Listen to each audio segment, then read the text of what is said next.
Dear student, today we are going to start magnetism. As you all know, magnetism is the most important part of the physics.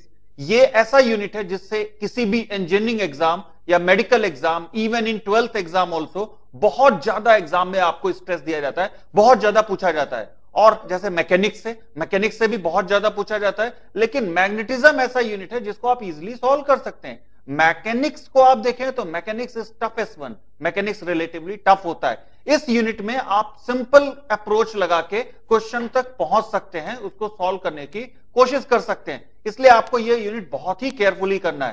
So let us start with the magnetism. और magnetism में पहला unit हम लोग start करने जा रहे हैं, that is moving charge in magnetic field. अगर किसी मैग्नेटिक फील्ड में कोई भी चार्ज मूव करे, चार्ज पार्टिकल मूव करे, तो उसका क्या इफेक्ट होगा, उसका क्या रिजल्ट बनेगा।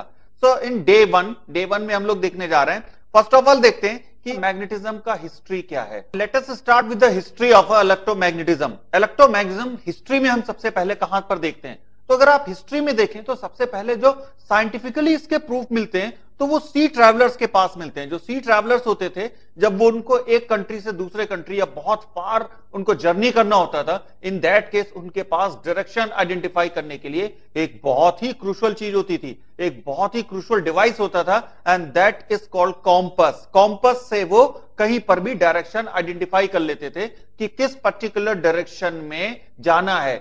तो एक कॉम्पस का नेचर होता है जो अर्थ की मैग्नेटिक फील्ड की वजह से एक certain direction, that is called north and south, north और साउथ डायरेक्शन में ही जाके रुकता है। तो ये आप देख सकते हैं अपने स्क्रीन पे कि आपको एक कॉम्पस दिख रहा है। इस कॉम्पस में नॉर्थ और साउथ डायरेक्शन इस तरह से क्लियरिफाई किए गए, और किसी भी कॉम्पस को आप कितना भी घुमाएंगे, बट ये जो कॉम्पस का निडल होगा, ये निडल हमेशा एक सर्टेन डायरेक्शन नॉर्थ और साउथ में जाकर ही रुकेगा। इसका आप एग्जांपल देख सकते हैं, सी ट्रैवलर्स जिन्होंने अपनी बुक्स में लिखा हुआ है, जिन्होंने सबसे पहले मैग्नेटिज्म का एप्लीकेशन किया हुआ है, दे आर सिंपली कोलंबस और वास्को डी गामा एटसेट्रा। तो ऐसे बहुत सारे पॉपुलर वेल नोन सी ट्रैवलर्स हैं जिन्होंने इस कॉन्सेप्ट का एप्लीकेशन किया।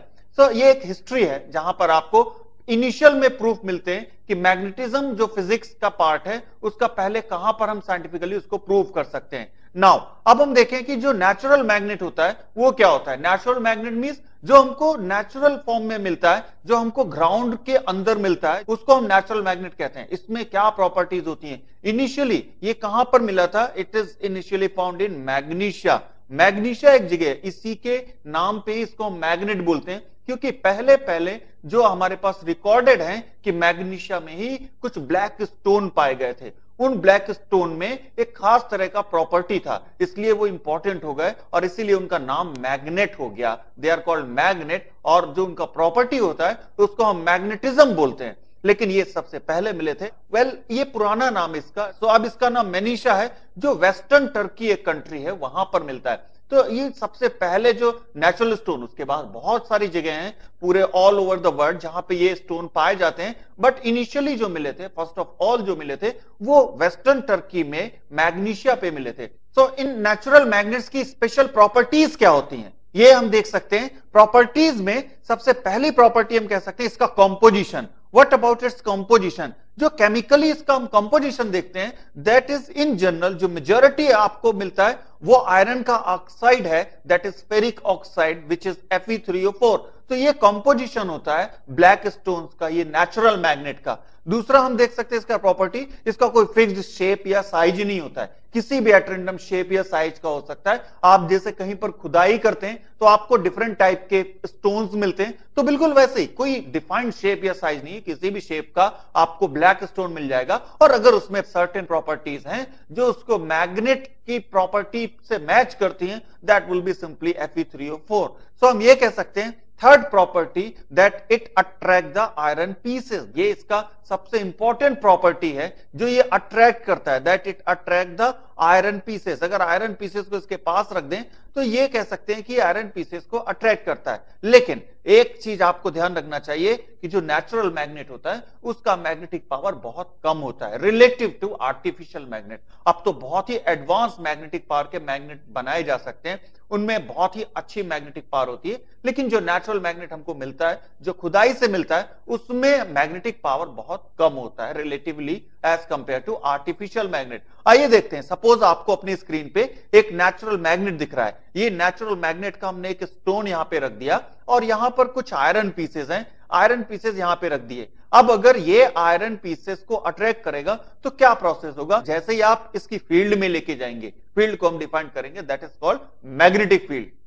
जो मैग्नेट का फील्ड होगा वो मैग्नेटिक फील्ड होगा। इसका मतलब इस नेचुरल मैग्नेट की फील्ड में जैसे ही आप आयरन को लेके जाएंगे वो आयरन अट्रैक्ट करेगा और ये कुछ इस टाइप से जाके स्टिक कर जाएगा नेचुरल मैग्नेट से। तो जैसे ही आयरन पीसेस की फील्ड में एंटर किए ये तुरंत अट्रैक्ट हो गए टुवर्ड्स द नेचुरल मैग्नेट। तो ये इसका बहुत ही क्रूशियल प्रॉपर्टी है, बहुत ही इंपॉर्टेंट प्रॉपर्टी है। आइए अब देखते हैं हम इसके और प्रॉपर्टीज में। This is the fourth property, that if we hangs from CG always stage in the north south direction. इसका मीनिंग है किसी भी नेचुरल मैग्नेट को आप ले लीजिए, अगर उसको आप CG सेंटर ऑफ ग्रेविटी से हैंग करते हैं, उसके सेंटर ऑफ ग्रेविटी से हैंग करेंगे, then it will always remains in the north south direction. So ये अर्थ मैग्नेटिक फील्ड की वजह से हमेशा एक सर्टेन डायरेक्शन में जाता है, जो कॉम्पस में हम भी इसी एप्लीकेशन का यूज करते थे। तो यहां पर हम कह सकते हैं जो नॉर्थ डायरेक्शन है that one is called north pole, while the next direction is called south pole। अब इस मैग्नेट को आप कितना भी यहां से चेंज कर दें,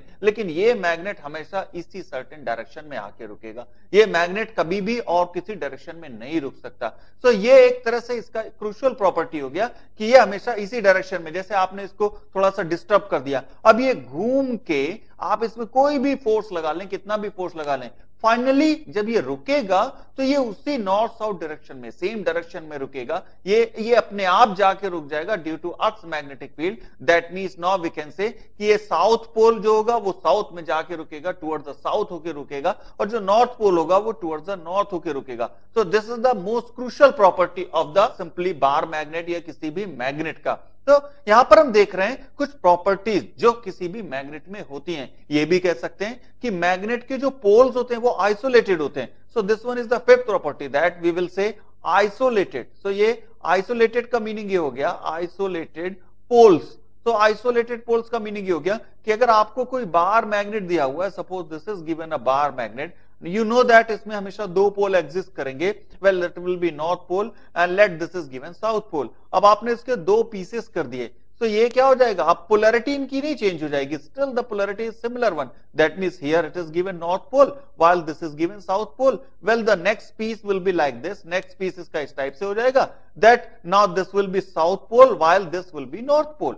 तो आप जैसे हैंग करेंगे उसमें अपने आप फिर से पोल बन जाएंगे। अब आप इसके कितने भी पीस कर दें, इवन आप इसको बिल्कुल स्मॉल पीस कर देंगे, still there will be two poles. इसको हम बोलते हैं आइसोलेटेड पोल्स या आइसोलेटेड पोलैरिटी। आप किसी भी मैग्नेट के कितने भी स्मॉल पीसेस में उसको तोड़ दें, लेकिन उसके पोल्स नहीं अलग होंगे, उसके पोल्स उसके साथ रहेंगे। ये कह सकते हैं कि मैग्नेट विदाउट पोल्स इंपॉसिबल हो जाएगा। पोल्स तो इसमें होंगे ही होंगे, डेफिनेटली दोनों पोल्स एग्जिस्ट करेंगे हर कंडीशन पे, even at the atomic size also. जब एटॉमिक साइज पे आप मैग्नेट को ले आएंगे तब भी इसके दोनों पोल एग्जिस्ट करेंगे। सो ये क्रूशियल प्रॉपर्टीज हैं मैग्नेटिज्म की, मैग्नेट की, बार मैग्नेट की या नेचुरल मैग्नेट की। अब आइए देखते हैं हम कि और क्या प्रॉपर्टीज हो सकती हैं। सो ये इसका एक और क्रूशियल प्रॉपर्टी हो गया, that like poles repel each other. जो लाइक पोल होंगे वो एक दूसरे को रिपेल करेंगे। So but unlike pole attract each other. इसका मीनिंग है जो अनलाइक पोल्स होंगे वो अट्रैक्ट करेंगे, यहां पर अट्रैक्शन फोर्स लगेगा। यहां पर आप अपनी स्क्रीन पे देख सकते हैं ये दो मैग्नेट हैं, यहां पर आप देख रहे हैं ये नॉर्थ पोल है, this is also given north pole. अगर हमने किसी तरह से ऐसे रख दिया, अब ये ऐसे रखने पे होगा क्या, इसमें देखिए यहां पर आपने फोर्सफुली रखना पड़ेगा, क्योंकि आप पकड़ के रखना पड़ेगा। अगर आप पकड़ के नहीं रखेंगे तो दो बार मैग्नेट को ऐसे नहीं रखा जा सकता। क्यों? क्योंकि like pole repels each other. कैसे रिपेल करेंगे आइए देखते हैं। यहां पर आप नॉर्थ पोल को देख रहे हैं, दोनों साथ साथ रखे हुए, विच इज इम्पॉसिबल जब तक आप उसको पकड़ के या किसी और फोर्स से या किसी से रिजिड करके बाउंड करके नहीं रखते हैं। इन दिस केस देखिए आप दोनों साउथ पोल है, जो ऐसा लग रहा है पास पास रखे हुए हैं, विच इज इम्पॉसिबल। ये पॉसिबल नहीं होगा जब तक आप इनको पकड़ के या बाउंड करके नहीं रखेंगे। अगर आपने छोड़ दिया देखिए उसका क्या इफेक्ट होगा। In this case now the both magnet are going to each other, एक दूसरे से दूर होते जा रहे हैं। That's why we are saying here that like pole repel each other, like pole repel करेंगे but unlike pole attract each other, unlike pole हमेशा अट्रैक्ट करेंगे। सो इसको भी हम देखते हैं कि अनलाइक पोल कैसे अट्रैक्ट करते हैं। जैसे हमने देखा यहां पर लाइक पोल थे वो कैसे रिपेल किए, नॉर्थ नॉर्थ पोल को मैच करके देख लिया, साउथ साउथ पोल को मैच करके देख लिया। अब हम देखते हैं इसमें कि अब ये अगर डिफरेंट पोल होंगे, जैसे यहां पर आप कह सकते हैं like pole repel each other but unlike pole attract each other, तो यहां पर हम देखते हैं ये साउथ पोल है while this is given north pole. Well यहां पर आप एक बार को पॉसिबिलिटी है कि आप ये दोनों बार मैग्नेट को ऐसे रख सकते हैं, ये एक मैग्नेटिक फील्ड के बाहर होंगे तो ये रखे जा सकते हैं। यहां पर भी अगर मैग्नेटिक फील्ड में एंटर कर गए तो दोनों पोल डिफरेंट दिए हुए हैं, आप देख सकते हैं ये साउथ पोल है while this is given north pole, इसका मीनिंग है यहां पर ये दोनों अनलाइक पोल हो गए और ये अट्रैक्ट करेंगे अगर एक दूसरे की मैग्नेटिक फील्ड में होंगे। और देखिए कुछ इस टाइप से अट्रैक्ट करेंगे, ये अट्रैक्ट करते हुए धीरे धीरे स्ट्रॉन्ग मैग्नेटिक फील्ड होता जाएगा और स्टिक कर जाएंगे। सो ये एक तरह से पोल्स का नेचर होता है, मैग्नेट्स का नेचर होता है that like pole will repel while unlike pole will attract towards each other. Now अब हम देखते हैं कि आखिर मैग्नेटिक फोर्स होता क्या है, मैग्नेटिक फील्ड में कैसे क्रिएट करते हैं। So now we'll say magnetic force acts only on moving charges। तो क्या मैग्नेटिक फोर्स होगा वो सिर्फ मूविंग चार्ज पे ही लगेगा, जबकि हमने इलेक्ट्रिक फोर्स को देखा था कि वो मूविंग चार्ज हो या चार्ज रेस्ट पे हो दोनों केस में ही एप्लीकेबल होता है। तो मूविंग चार्ज पे ही आखिर मैग्नेटिक फोर्स क्यों लगेगा? क्या करंट कैरिंग कोई वायर होगा तो उससे जो मैग्नेटिक फील्ड प्रोड्यूस होगा उसमें आप अगर किसी चार्ज को रेस्ट पे रख दें तो आपको रेस्ट पे रखने पे उस चार्ज पे कोई फोर्स नहीं लगेगा। So here this is given magnetic force acts only on the moving charge और करंट कैरिंग वायर, यानी कि या तो आपके पास चार्ज मूव करता हुआ और या फिर करंट कैरिंग वायर हो, तभी आप मैग्नेटिक फोर्स को डिस्कस कर सकते हैं। तो आप किसी चार्ज को रेस्ट पे रख दें विच इज इम्पॉसिबल, पॉसिबल नहीं होगा आप वहां मैग्नेटिक फोर्स को रियलाइज कर सके या उस पर कोई मैग्नेटिक फोर्स लग सके। यहां पर यह कह सकते हैं कि करंट कैरिंग वायर होगा, डेफिनेटली उसमें चार्ज ही मूव करेंगे, current is also the form of charge, उसमें इलेक्ट्रॉन्स या पॉजिटिव चार्ज मूव कर रहे होंगे, तभी आप कह सकते हैं कोई वायर करंट कैरिंग होगा। तो यहां पर आप देख सकते हैं अपनी स्क्रीन पे कि एक वायर हमने ले रखा है, ये एक थिक वायर है, अगर इसमें हम करंट फ्लो कराएं, करंट फ्लो करा के हम यहां पे ये कह सकते हैं एक चार्ज है जो कि रेस्ट पे रखा हुआ, आप देख सकते हैं ये रेस्ट पे चार्ज रख दिया। अब जैसे ही आप इस वायर में करंट फ्लो कराएंगे ये तुरंत मैग्नेटिक फील्ड प्रोड्यूस करेगा। देखते हैं इसमें क्या होगा, जैसे ही करंट फ्लो करना स्टार्ट हुआ हम देख सकते हैं इसमें इलेक्ट्रिक करंट की बात करें तो इलेक्ट्रिक करंट इसमें आई इस डायरेक्शन में फ्लो कर रहा है, आई इस डायरेक्शन में फ्लो कर रहा है, इसका मतलब है इलेक्ट्रॉन की बात करें तो इलेक्ट्रॉन यहां पे अपोजिट डायरेक्शन में आते हैं, electron moving in this direction, electron downward आ रहे हैं while electric current is moving upward. अब इसमें आप अगर कोई भी चार्ज रखेंगे, किसी भी टाइप का चार्ज रखेंगे, whether this is positive charge whether this is negative charge doesn't matter, आप पॉजिटिव रखें या नेगेटिव रखें उस पे मैग्नेटिक फोर्स नहीं लग सकता, उस पे नेट मैग्नेटिक फोर्स जीरो ही होगा। तो यहां पर इस पे मैग्नेटिक फोर्स का अगर हम बात करें तो मैग्नेटिक फोर्स जीरो हो रहा है। डायरेक्शन आप देख सकते हैं ये बी का डायरेक्शन शो कर रहा है, मैग्नेटिक फील्ड का डायरेक्शन शो कर रहा है, इसको हम हमेशा राइट हैंड थंब रूल से कैलकुलेट करेंगे। सपोज ये आपको एक कंडक्टर है, इसमें इलेक्ट्रिक करंट अपवर्ड जा रहा है तो आपने थंब इस पे लगा देना है और थंब लगा के आप कह सकते हैं यहां पर डायरेक्शन देखें तो इनवर्ट जाएगा और फिर ये यहां पर ऐसे होता हुआ जो सर्कुलर लाइन होंगी, magnetic lines are always close loop, ये क्लोज लूप होते हैं, इलेक्ट्रिक लाइंस हम देखेंगे तो वो ओपन लूप होते हैं। तो यहां पर ये लाइंस क्लोज होके ऐसे आएंगी और ये इस साइड देखें तो ये बाहर निकल रही होंगी, इस साइड देखें तो ये इन साइड जा रही होंगी। Later on we will discuss this in deeply also.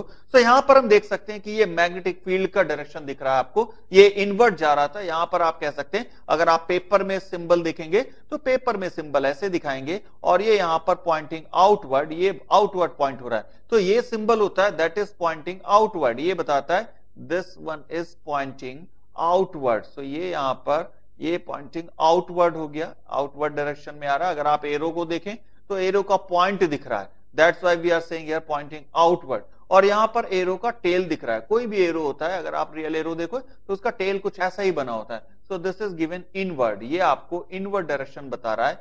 तो ये इनवर्ड डायरेक्शन हो गया। दैट मीन्स आप ये कह सकते हैं इस वायर के इस साइड में देखें तो यहां पर इनवर्ट डायरेक्शन में मैग्नेटिक फील्ड है और इस साइड में आएंगे तो वो आउटवर्ड डायरेक्शन में मैग्नेटिक फील्ड आएगा, क्योंकि मैग्नेटिक लाइंस एक क्लोज लूप फॉर्म करती हैं, जबकि इलेक्ट्रिक लाइंस हम देखेंगे ओपन लूप फॉर्म करती हैं। तो यहां पर हम देखें ये लाइंस क्लोज होंगी, चारों तरफ होंगी। आइए देखते हैं जो फोर्स होगा magnetic force which is strictly also vector quantity, that magnetic force will be vector FM and that is equals to Q vector B cross vector B. So here we are taking the cross product between V velocity vector as well as magnetic field intensity vector. So magnetic field intensity को हम यहां पर देख रहे हैं, ये भी एक वेक्टर इंपॉर्टेंट क्वांटिटी है। So यहां पर अगर आप देखें इसी वायर में करंट फ्लो कराएं, लेकिन इस चार्ज को अब थोड़ा सा चेंज कर दें, whether this is positive charge और नेगेटिव चार्ज डजंट मैटर, बस आप इस चार्ज पार्टिकल को कुछ वेलोसिटी दे दें। अब वेलोसिटी आपने दे दी और इसमें जैसे ही आपने करंट फ्लो कराना स्टार्ट किया, इसका मीनिंग है मैग्नेटिक फील्ड प्रोड्यूस हुई, अब इसमें फोर्स लग सकता है, अब यहां पे फोर्स लगेगा, अब इसमें मैग्नेटिक फोर्स जीरो नहीं होगा, now the magnetic force will B non zero. इसका मीनिंग है मैग्नेटिक फोर्स यहां पर एग्जिस्ट करेगा, जैसे ही आप किसी चार्ज पार्टिकल को कुछ इस टाइप से प्रोजेक्ट कर रहे हैं। यहां पर चार्ज पार्टिकल को हमने किसी वेलोसिटी से प्रोजेक्ट किया था, तो इस वेलोसिटी की वजह से हम ये कह सकते हैं कि ये चार्ज पार्टिकल मूव कर जाएगा, अब इस पे मैग्नेटिक फोर्स कुछ ना कुछ लगेगा, इसका पाथ चेंज कर सकता है। मैग्नीट्यूड अभी भी नहीं चेंज कर पाएगा, जो चार्ज पार्टिकल का स्पीड है उसको नहीं चेंज कर पाएगा कोई भी इकलौता मैग्नेटिक फील्ड। तो यहां पर आपको बी का डायरेक्शन फिर से वैसे ही शो हो रहा है एज यूजुअल, ये इनवर्ड हो रहा है and this is given pointing outward, ये आउटवर्ड की तरफ पॉइंट हो रहा है। तो ये बी का डायरेक्शन हो गया, in this case this one, in this case this one, ये बी का डायरेक्शन हो गया। Current as usual this is upward direction, electric current हो रहा है, इसका मीनिंग है इलेक्ट्रॉन का फ्लो डाउनवर्ड डायरेक्शन में हो रहा है। यहां पर हम कह सकते हैं क्योंकि चार्ज अब हमारा मूव कर रहा है, रेस्ट पे नहीं है, इसलिए उसके ऊपर मैग्नेटिक फोर्स लग रहा है। अब आइए हम देखते हैं कि ये फोर्स की वैल्यू क्या होगी। Well FM will be Q V B sine theta, here this theta is the angle between velocity and the B at that moment. उस मोमेंट पे v का डायरेक्शन जो भी होगा उसके साथ वेलोसिटी वेक्टर क्या एंगल फॉर्म कर रहा है, that angle we are putting here theta. तो यहां से हम कह सकते हैं v is the magnetic field intensity unit, इसका देखें ये टेस्ला एसआई यूनिट होता है, so SI unit will be Tesla and in this case Weber per meter square, this is also SI unit, ये भी इसका SI यूनिट है, weber per metre square, ये दोनों सेम होते हैं। 1 tesla is equivalent to 1 weber per metre square. Weber flux का unit होता है, लेटर ऑन हम देखेंगे फ्लक्स क्या होता है, मैग्नेटिक फ्लक्स का मीनिंग क्या होता है। यहां पर हम देखें तो यहां पर आपको इसका सीजीएस यूनिट देखें, so that will be Gauss will be the CGS unit, that means 1 Tesla will be equal to 10 to the power 4 Gauss, 10 to the power 4 Gauss के इक्वल होगा। तो यहां से हम कह सकते हैं जो मैक्सिमम मैग्नेटिक फोर्स होगा that is given QVB sin of 90। In this particular case we can see that जो velocity vector होगा that velocity vector will be always in this direction, while here we are looking for B always in this direction, which means angle between these two V and B, that theta that must be equal to 90 degree, 90 degree होगा। That's why we are writing here magnetic force exists as the maximum value, maximum value पे exist करेगा। अब हम इस maximum force की direction अगर find out करें तो डायरेक्शन फाइंड आउट करने के लिए हमारे पास सर्टेन रूल्स होते हैं, उसमें ये रूल है right hand rule. Right hand rule को आप समझ सकते हैं, आपको अपनी स्क्रीन पे दिख रहा है, एक राइट हैंड आप देख सकते हैं और वहां पे आपने अपनी फिंगर्स को कर्ल करना है और वो फिंगर आपको डायरेक्शन देंगी। यहां पर हम V से स्टार्ट करेंगे बिकॉज जो मैग्नेटिक फोर्स का बेसिक था वो हम कह सकते हैं यहां पर vector FM equals to Q and then velocity vector V cross B, so velocity vector V cross B is here, which means जो V से स्टार्ट करेंगे और B पे जाएंगे, ये आपको क्रॉस प्रोडक्ट में देखना है। तो क्रॉस प्रोडक्ट में आप राइट हैंड रूल यूज कर रहे हैं जहां पर थंब आपको FM बताएगा, मैग्नेटिक फोर्स का डायरेक्शन बताएगा। तो यहां पर आप राइट हैंड रूल को कैसे, आपने फिंगर को कर्ल करना है, आपने ऐसे फिंगर कर्ल करते हुए जाना है, तो फिंगर कर्ल करके थंब को स्ट्रेट रखना है, that will tell you the magnetic force FM।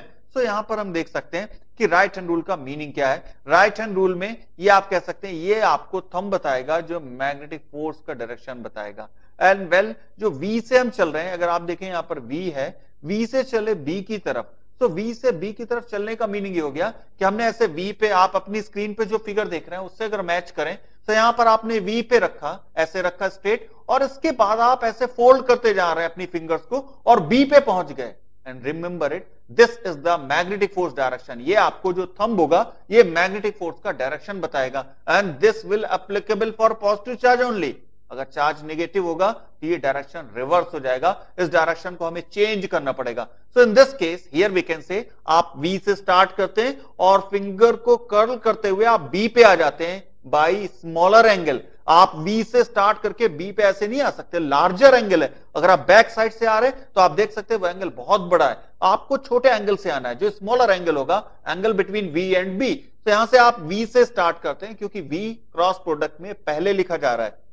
इसका मीनिंग है आपने V से स्टार्ट किया, Fm is QV cross B, Q is scalar quantity, तो V से स्टार्ट किया, फिंगर आपने कर्ल किया, B पे पहुंच गए, और ये आपको थंब रूल बता देगा। तो ये आपको एक तरह से this is given as the right hand rule, which is also very crucial, बहुत इंपॉर्टेंट होगा राइट हैंड रूल आपको किसी भी मैग्नेटिक फोर्स का डायरेक्शन आइडेंटिफाई करने में। यहां पर आप मैग्नेटिक फोर्स का डायरेक्शन आइडेंटिफाई कर सकते हैं by right hand rule.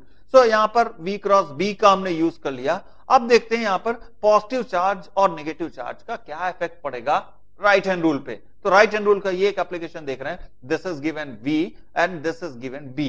Magnetic field और V दोनों आपको दो डिफरेंट एक्सेस पे शो हो रहे हैं, एक अलग प्लेन में शो हो रहे हैं, और आप देख सकते हैं मैग्नेटिक फोर्स हमेशा डिफरेंट प्लेन में जा रहा है। तो यहां पर भी आप देख सकते हैं कि आपने ऐसे V को पकड़ा, V से स्टार्ट करना है आपने, इसका मीनिंग V को पकड़ा, अब छोटे एंगल से आना है, पॉजिटिव चार्ज है, ठीक है, राइट हैंड रूल वहां पे एप्लीकेबल होगा, एज सच बिल्कुल वैसे ही एप्लीकेबल होगा। तो आपने V से स्टार्ट किया और V से फिंगर कर्ल करते हुए B पे आ गए, and this will tell you the direction of magnetic force. ये आपको मैग्नेटिक फोर्स का डायरेक्शन बता देगा।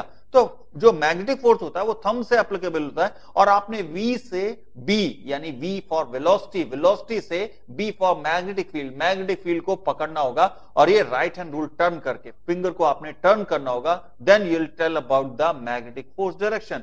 सो ये आपको right hand rule for the positive charge था। अब अगर आप इसी रूल को देखें, ये यहां पर डिफरेंट हो जा रहा है। अब देखिए यहां पर हम, ये आपको राइट हैंड रूल है, but now you are using this way. इसका मीनिंग है V आपने यहां पे लिया हुआ है और ये आप B पे जा रहे हैं, इसका मीनिंग है V इधर है, V आपको पहले मिला, V से ही स्टार्ट करना है। And now the magnetic force will be according to the thumb के अकॉर्डिंग ही होगा फॉर पॉजिटिव चार्ज। यहां पर हम देख रहे हैं कि पॉजिटिव चार्ज के लिए अगर हम V का डायरेक्शन चेंज कर दें, V मींस वेलोसिटी का डायरेक्शन चेंज कर दें, तो हमने देखा था अभी अपने एनिमेशन में दैट ऐसे हमने अपना hand, right hand, remember it, this is the right hand, तो आप देख सकते हैं यहां पर V ऐसे है, और आपने स्मॉलर एंगल से, लार्जर एंगल से आप पकड़ भी नहीं सकते, इट इज इंपॉसिबल। तो स्मॉलर एंगल से पकड़ना है, that means V cross B, V से आए B पे पहुंचे, और ये आपको Fm का डायरेक्शन मिल गया, because it is a positive charge. आप देख सकते हैं पॉजिटिव चार्ज है, तो इसका मीनिंग है ये राइट हैंड रूल इसके लिए ट्रू होगा, एग्जैक्टली ट्रू होगा। तो यहां से हमने V से स्टार्ट किया, ये V आपको कुछ ऐसे दे रहा था, और V से स्टार्ट करके आप B पे पहुंच गए, ये आपने कर्ल कर दिया और B पे पहुंचे, इसका मीनिंग है जो थंब गया ये आपको मैग्नेटिक फोर्स का डायरेक्शन बता रहा है।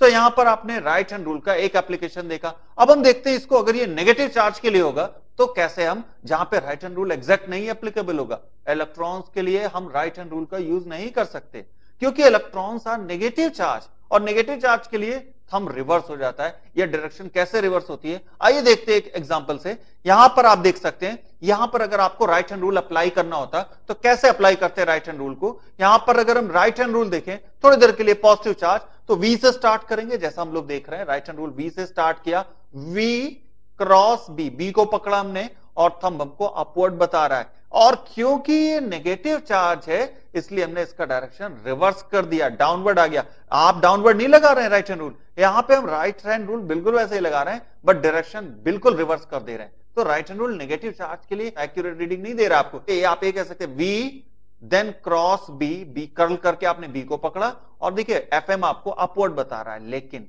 क्योंकि ये नेगेटिव चार्ज है, आप देख सकते हैं यहां पर नेगेटिव चार्ज के लिए हम लोग देख रहे हैं, और नेगेटिव चार्ज होने की वजह से आपने Fm का डायरेक्शन रिवर्स कर दिया, जो मैग्नेटिक फोर्स का डायरेक्शन रिवर्स कर दिया, तो मैग्नेटिक फोर्स रिवर्स हो गया, नीचे की तरफ आ गया। चलिए ठीक है, एक एग्जांपल देख लिया हमने जहां पे नेगेटिव चार्ज के लिए था। अब हम एक और एग्जांपल देखते हैं नेगेटिव चार्ज के लिए। ये फिर से आपको एक नेगेटिव चार्ज शो कर रहे हैं। यहां पर अगर हम राइट हैंड रूल अप्लाई करेंगे तो कैसे अप्लाई करेंगे, फिर से देखिए, ऐसे V से स्टार्ट करना है, V पहले आता है, वेक्टर V।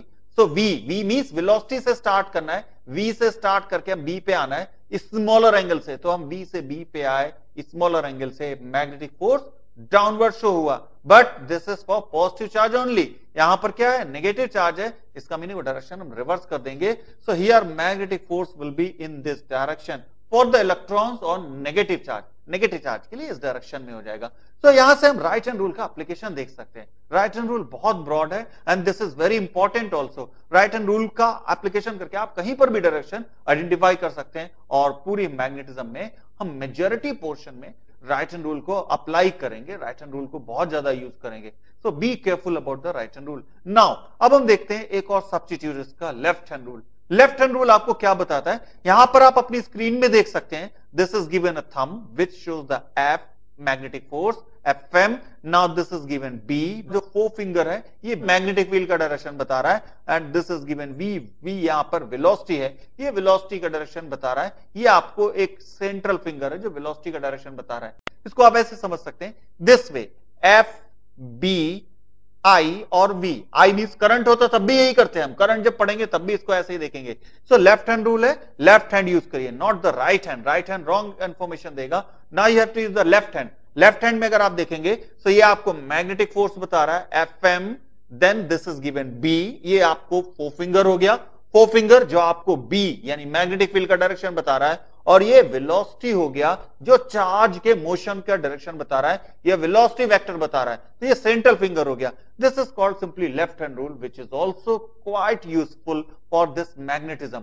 सो यहां से हमने देखे कि मैग्नेटिक फोर्स का डायरेक्शन आइडेंटिफाई कैसे करेंगे। इसके लिए दो रूल देखे, right hand rule that is curl rule, and then next one is given left hand rule. अब आइए हम देखते हैं कि आखिर मैग्नेटिक फोर्स किसी पे कब नहीं लग सकता या मैग्नेटिक फोर्स कब जीरो हो सकता है। तो जीरो मैग्नेटिक फोर्स का केस हम देखें तो यहां पे हम कह सकते हैं if somewhere Q is zero, अगर चार्ज ही नहीं है, दैट मींस उसके पास नेट चार्ज नहीं है, एक न्यूट्रल पार्टिकल है, तो उसके ऊपर कोई मैग्नेटिक फोर्स नहीं लगेगा। न्यूट्रल पार्टिकल का example you all know that will be the gamma particle. Gamma particle होता है जिसके पास कोई चार्ज ही नहीं होता है, जैसे अल्फा के पास चार्ज होता है, अल्फा पार्टिकल या अल्फा रेस को हम बोलते हैं, हीलियम के न्यूक्लियस होते हैं, पॉजिटिव चार्ज होता है। वेल डेफिनेटली बीटा पे देखते हैं नेगेटिव चार्ज होता है, तो अल्फा बीटा दोनों पे चार्ज होता है, लेकिन गामा पे चार्ज नहीं होता है। इसका मतलब है gamma particle never experience any type of magnetic force.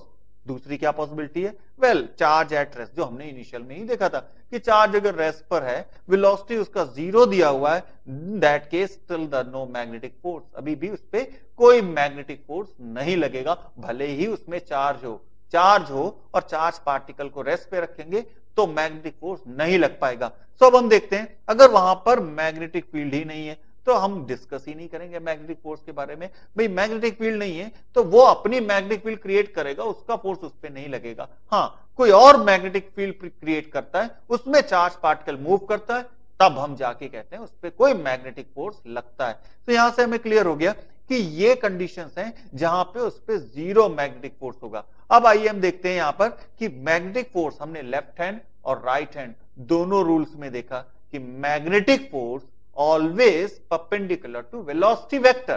तो अगर वेलोसिटी वेक्टर के परपेंडिकुलर है, देखिए इससे बहुत क्रूशियल चीज निकल के आती है, that means if FM is always perpendicular to velocity vector, that means it will be also perpendicular to ds by dt. We know rate of change of displacement, which one is the velocity vector. Now if v is ds by dt, so we can say fm is also perpendicular to displacement. तो अगर magnetic force displacement से भी perpendicular होगा, जो हमेशा left hand और right hand दोनों rules में हो रहा था, तो इसका मीनिंग ये हो गया, now we know the work done always force then displacement and then cos theta, which means scalar product between force and the displacement vector. So force और displacement दोनों वेक्टर हैं और यहां पर स्केलर प्रोडक्ट ले रहे हैं, so force displacement f dot displacement which is f force and then displacement into cos theta. So यहां से आपको वर्क डन आता है, इसका मीनिंग है यहां पर थीटा 90 डिग्री है, क्योंकि हमने ऑलरेडी बोला हुआ है that magnetic force will be always perpendicular to displacement. So theta 90 degree होगा, इसका मीनिंग है वर्क डन जो आएगा W equal to force then displacement then cos 90, and cos 90 we all know is 0, which means now the W will be change in kinetic energy, and here we can calculate that work done is 0 always. तो work done 0 होगा, इसका meaning उसका kinetic energy नहीं change होगा। And crucial thing is kinetic energy constant, अगर आपको delta के is given 0 which means kinetic energy is constant, और काइनेटिक एनर्जी अगर कांस्टेंट होता है तो देखिए स्पीड कांस्टेंट होता है, नॉट द वेलोसिटी। स्पीड जब किसी बॉडी का कांस्टेंट होगा तभी हम कह सकते हैं उसका काइनेटिक एनर्जी कांस्टेंट रहेगा, क्योंकि जब आप किसी का डायरेक्शन चेंज कर रहे हैं, वेलोसिटी का डायरेक्शन में चेंज हियर, लेकिन वेलोसिटी का मैग्नीट्यूड नहीं चेंज हो सकता, which means speed remains constant. Speed यहां पर कांस्टेंट रहेगा, और स्पीड कांस्टेंट रहेगा तो हम कह सकते हैं वर्क डन हमेशा 0 रहेगा। So this is the end of day 1 of magnetism. I hope आपको बहुत ही सिंपल, बहुत ही इंटरेस्टिंग लग रहा होगा, and you just do your